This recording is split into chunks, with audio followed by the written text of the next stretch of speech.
Voilà, merci de nous suivre de partout dans le monde où vous nous captez en ce moment-ci sur Kin News Live Télévision. Situation tendue à l'est de la République démocratique du Congo, principalement à Lubero, où le M23 a réussi, après 15 jours d'affrontement entre les forces armées de la République démocratique du Congo, appuyées par les volontaires pour la défense de la patrie, à tenir tête aux rebelles du M23.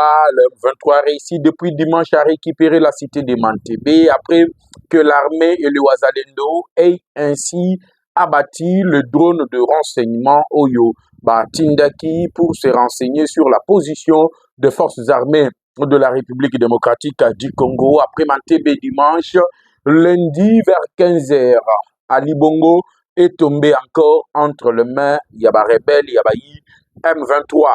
Cette traître a déjà arrêté na chaîne ya commandement Yaba Oyo Bazalaki Bongo, annoncé comme le commandant des opérations dans le secteur nord au niveau le bureau. Qu'est-ce qui s'est passé en réalité après Refi Yatata Mokonzi Ekolo co-signé au Tozali Kobenga l'accord qui lui a été proposé à Luanda, Bisika Owapi, Banyarwanda, Bayaki ko insérer un dispositif à la dernière minute d'un dialogue direct entre le gouvernement congolais et le rebelle du M23.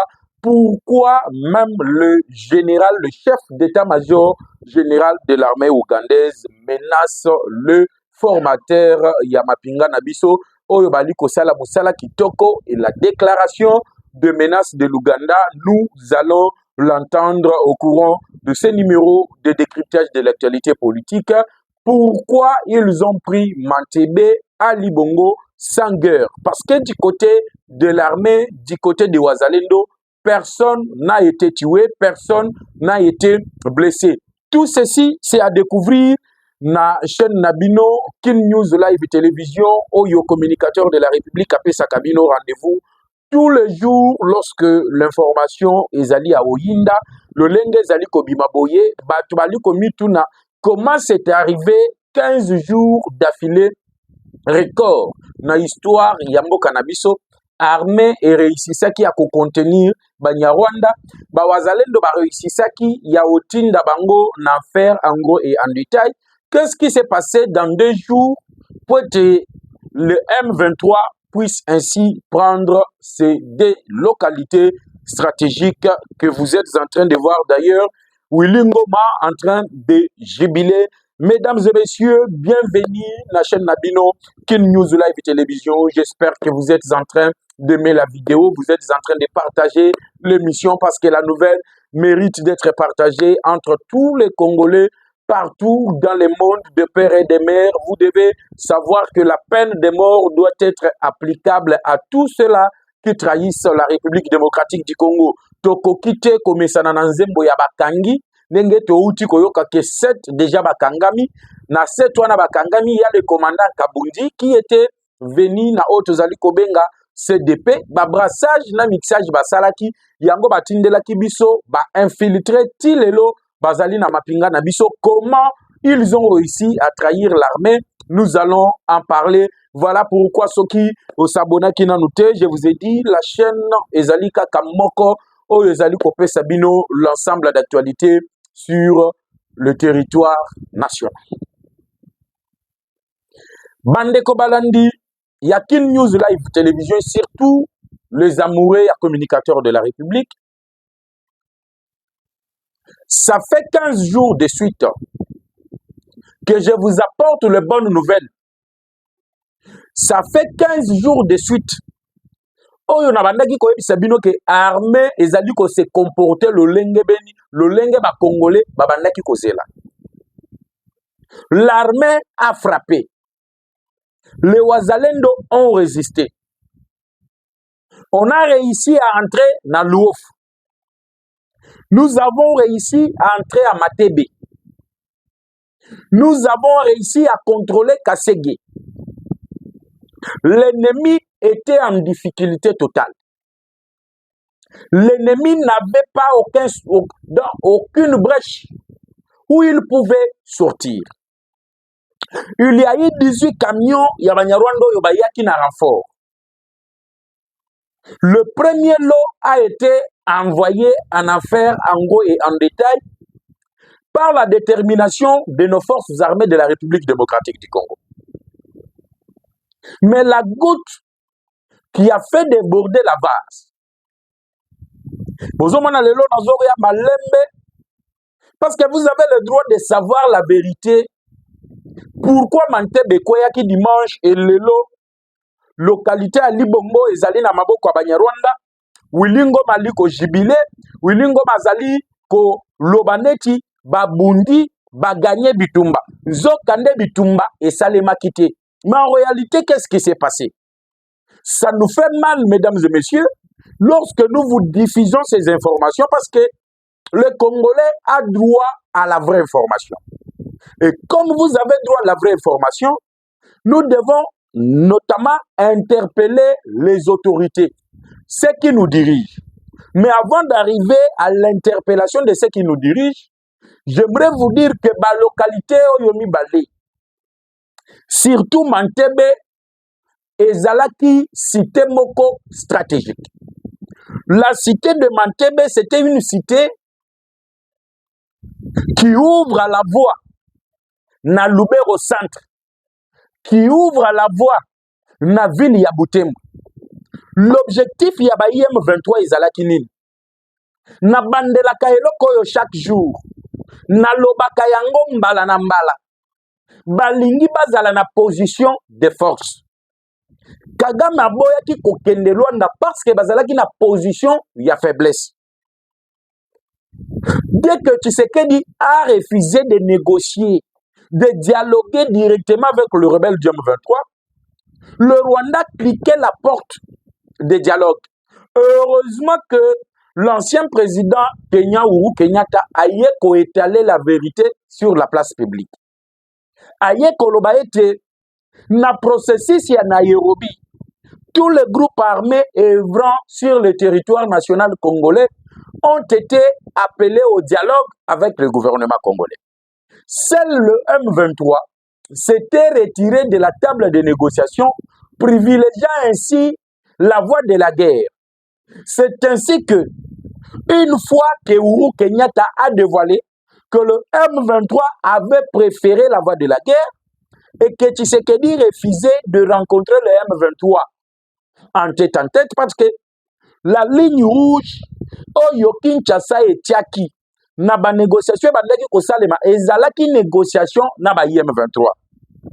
Bomoni koma Kagame akomaki porte-parole ya ba IM23. C'est ainsi que après que l'Okwana est capoté, le Rwanda s'est renforcé encore en hommes, en munitions, ba memiti ba char de combat et koti na Bitumba. Wana depuis vendredi, la semaine passée, Bawazalendo babandaki kolobela ke baza à court de munitions. Bawazalendo babandaki kolobela ke bazali na rupture ya stock ya ba munitions. Et qu'il fallait que baravitailler bango na munitions. Je vais éclairer cela. Parce que bozo mona wilingo mo azo jubilé te ke baganye Bitumba. L'armée et les Wazalendo ont voulu faire un repli stratégique parce qu'ils ont été trahis par le très haut Bazala qui n'a niveau ya chaîne ya commandement. Je disais banda vendredi la semaine passée, les Wazalendo parlaient déjà ya rupture ya stock na bango. Stock na bango ya munitions ezala ki lisusu. Baleli babeti mbela batinde la bango ba munitions. Va continuer Moussala Babandaki Kosala. Parce que jusque-là, le Rwanda ne faisait pas face. Parce que jusque-là, le Rwanda n'était même pas à mesure de riposter pendant 2 heures du temps. 15 jours successifs, nous avons applaudi le travail fourni par nos hommes, le travail fourni par nos frères qui se défendent, qui se battent matin, midi, soir pour na kozongisela biso l'intégrité de notre territoire. Malheureusement, mesdames et messieurs, ezali na batu oyo bazali na chaîne ya commandement qui ont bloqué le ravitaillement. Donc, esengo bozomona ngoma zo kosepela wana eza esengo yake abundi te. Le Rwanda n'a jamais été fort. Rwanda ndenge bozomona wana système a utilisé ka espionnage na traîtrise. C'est grâce à la traîtrise nde Banyarwanda yo bazwaka ba localité na mboka na biso. Aujourd'hui, on nous parle d'un certain colonel Kabundi, un Rwandais qui est entré dans l'armée dans nzela ya brassage et mixage. Na minute oyo yende azalaki cerveau moteur ya blocage ya ravitaillement. Soki bawazalendo bazalaki ravitailler. Soki forces armées de la République démocratique du Congo bazalaki ravitailler. Banyarwanda balingaki basala avancer oyo basalite. Lelo cité stratégique ya Mantebe et Kwei. Ça ouvre la voie vers Lubero-Ville, vers Lubero centre et vers la ville commerciale, une ville stratégique de Butembo. Ce qui ville à Butembo et Kwei, je vous annonce que le Rwanda aura un contrôle et ils seront dans la position de force Oyo Kagame abandeki koluka utakala. Maintenant pour arriver na objectif na bango, lorsque bamoni ke bazalaki akilé, je l'ai dit, le Rwanda s'est renforcé. Pendant ce temps, les Wazalendo manquaient de munitions. Les forces armées de la République démocratique du Congo manquaient de munitions. Ils étaient en rupture de stock. Sikoyo, ba traître ya Banyarwanda bazalaki na armée na biso. Ba ye ko alerter Banyarwanda, ba lancer sikoyo les offensives. Na ba renfort yo bazwaki en homme pe en matériel militaire.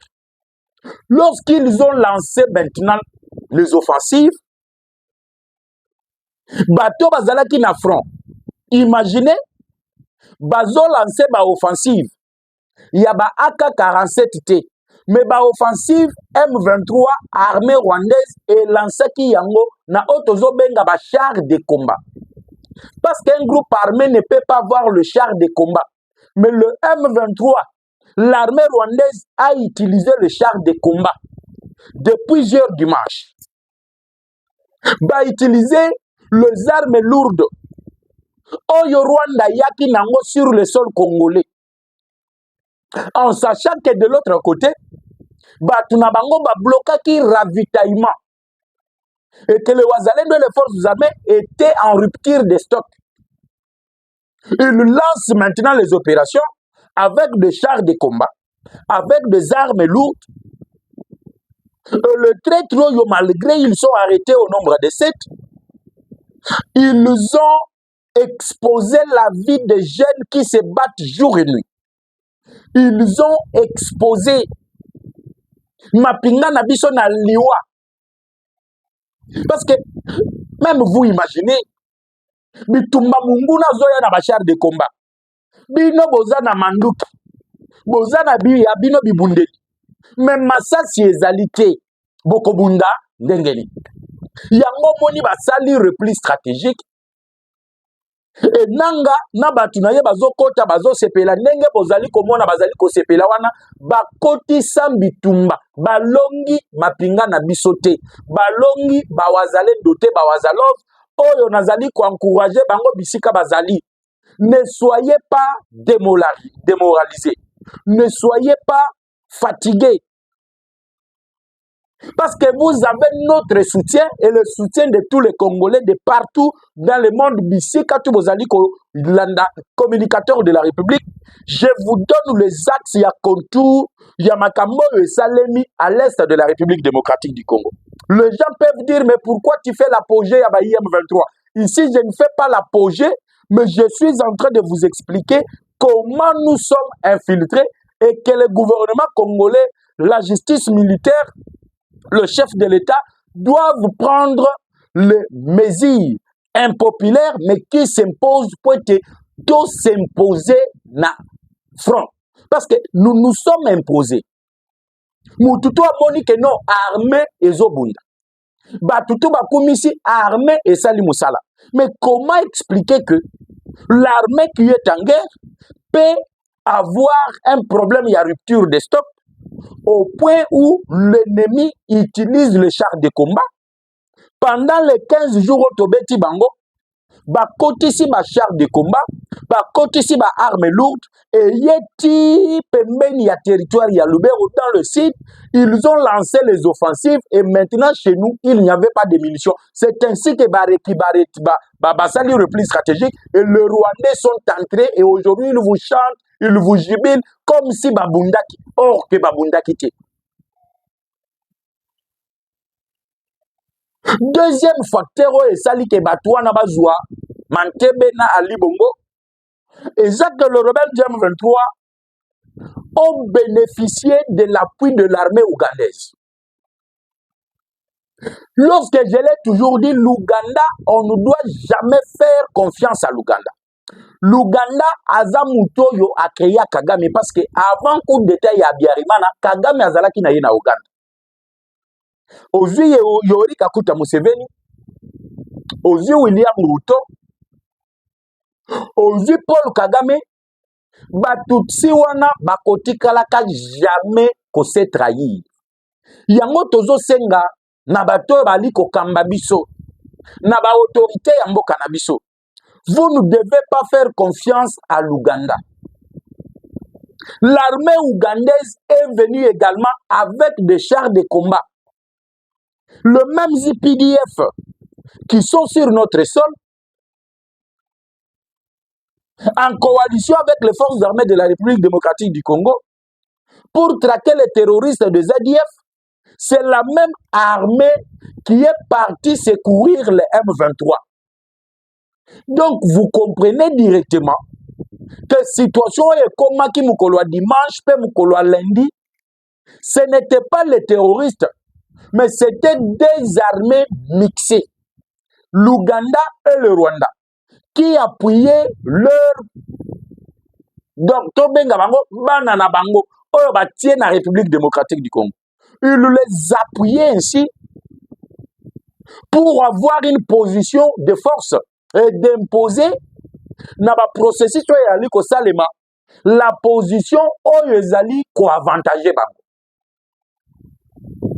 Plus grave, lorsque Fachi refuse na Rwanda ba discussion avec l'M23, nanga salaki tozali ko benga le message à la nation. Dans le message à la nation nanga lobi masolo ko uta na Rwanda e ali ko tala bangote. Kagame a commis porte-parole ya Banyarwanda pour exiger le dialogue direct. Mais Kagame na William Ruto balobaki que le problème du M23 c'est un problème congolais. Mais ce qui est un problème congolais, pourquoi est-ce que vous exigez avant de retirer vos troupes sur le sol congolais qu'il y ait un dialogue direct entre le gouvernement congolais et les terroristes du M23?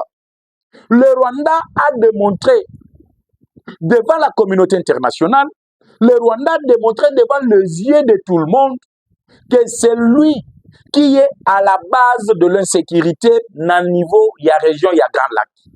Et je me rappelle du message, du discours, il y a ministre et affaires étrangères congolais dans le niveau, il y a conseil de sécurité. Oyo ayebisaki na ba américain. Oyo ayebisaki na ba français, oyo ayebisaki na ba britannique, oyo ayebisaki ba allemand, que le Rwanda ne sera jamais le gendarme de la sous-région. Malheureusement pour nous, pendant que totie batu na chaîne ya commandement oyo tokoki kosala bango confiance te. Comment voulez-vous expliquer à la population congolaise que Félix Tshisekedi loue la bravoure de l'armée dans son message à la nation? Le Wazalendo réclame les munitions. Oyotil lelo nazobi sabino batika la kopesa bango munitions te. Même si nous pouvons vous rassurer qu'il y a eu renfort dans la ville de Butembo, il y a des forces armées de la République démocratique du Congo, faire les CT, même s'ils ont été trahis par quelques individus, quelques éléments, quelques officiers, mais combien faire les CT. Parce que la vengeance de nos léopards est allée sans état d'âme. La réplique de notre armée, c'est pour venger les 19 millions de Congolais. Voilà pourquoi le 15 camions Yaki Liboso na renfort, nous les avons envoyés en enfer en gros et en détail. Et je vous ai démontré, illustré les images dont je ne pouvais pas balancer sur la chaîne YouTube, mais je vous ai envoyé ça en privé pour ceux qui en avaient besoin. Maintenant, l'Ouganda se positionne du côté du Rwanda. L'Ouganda menace d'attaquer le formateur roumain. C'est tellement humiliant. Un pays, Oyo Kamere Azwaki ba député à Tindi Bango Kuna, chef de l'État Kendaki Kuna, mais le chef d'État-major général, l'armée ougandaise, a menacé la République démocratique du Congo. Azo loba bien que ba formateur. Oyo ba yeko former ma pinga na biso. Vous allez nous excuser. A bengi bango ba mercenaire. A lobi que a pesi bango ultimatum. Till le 2 janvier 2025. Soki balongo République démocratique du Congo te yé a lancé les opérations contre les Roumains. Est-ce que vous comprenez directement qu'il y a une coalition de ces deux pays qui ne jure que pour déstabiliser la République démocratique du Congo? La preuve est là. Bateau Yotobomaki, lorsque nous étions en train de les envoyer en enfer, en gros et en détail, on a retrouvé les documents. Il y a identification, il y a bateau Yobakenda qui na Ouganda, na refuge, comme des réfugiés. Mais des cartes, il y a des réfugiés, qui na nzoto, il y a des militaires, il y a des kokufa, na ebele na bango. Lorsque l'armée possédait, à l'époque, des munitions, et fonçait sur le Rwanda, et que le Rwandais est qu'il est en désordre, et il ne savait même pas qu'est-ce qu'il fallait faire pour contenir la vengeance sans état d'âme des forces armées de la République démocratique du Congo. Le chef d'état-major général de l'armée ougandaise, Azali Koloba Polele, sous l'œil impuissant de la communauté internationale.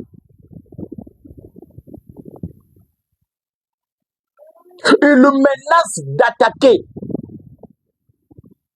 ce que la République démocratique du Congo a signé pour former son armée. Il y a lobby le 2 janvier 2027, Bako attaqué Bang. Et c'est là sans oublier que parmi bateaux Yobakoti, parmi bateaux Basungi M23, les chars de combat utilisés, les drones même de renseignement utilisés, et Zala qui paye l'armée ougandaise, et Zala qui n'a qu'à tuer.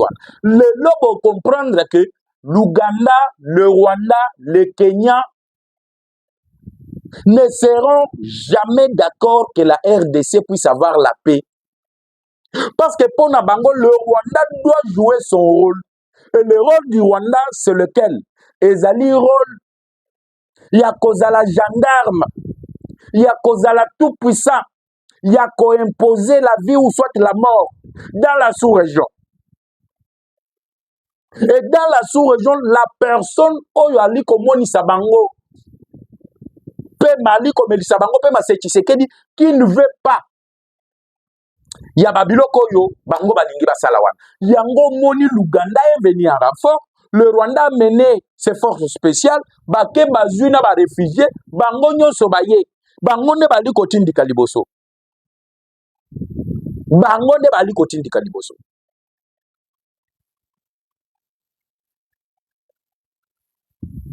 Vous étiez dans le droit. Il y a Nathalie Sabino, Makambo Yekoma Kikuna. Nous attendons que ba infiltrer wana ba abattre bango. C'est l'unique moyen. Ba toi droit de l'homme wana bokobange la bango tu wapi. Namoni pe représentant l'Union européenne na non, nous sommes décis na échec ya makambo. Mais c'est l'Union européenne qui finance les M23. C'est l'Union européenne qui protège les M23. Mesdames et messieurs, on doit se méfier de ces gens-là. Ils n'ont jamais été pour la République démocratique du Congo. Cette communauté internationale, nous devons nous fier d'eux. Le peuple congolais ne doit pas écouter ce que les opposants, les politiques sont en train de dire. Nous devons nous battre pour recouvrir ce que nous appelons l'intégrité de notre territoire. Le pays est menacé avec la complicité de la communauté internationale. J'espère que vous êtes éclairés par rapport à la situation. Il y a Mantebe, il y a Ali Bongo, pe ya ba localité Oyo et Outi Kokoya. Nali kokutana na bino lisusu kalamingite pour faire les points de la situation sécuritaire à l'est de la République démocratique du Congo. Restez toujours branchés, abonnez-vous massivement, likez l'émission, partagez les directs, dit à tous les Congolais, Oyo va s'abonner dans notre chaîne Nabino ya Komeme-Labino, l'actualité de l'est de la République démocratique du Congo à temps opportun est là. Ciao et à bientôt.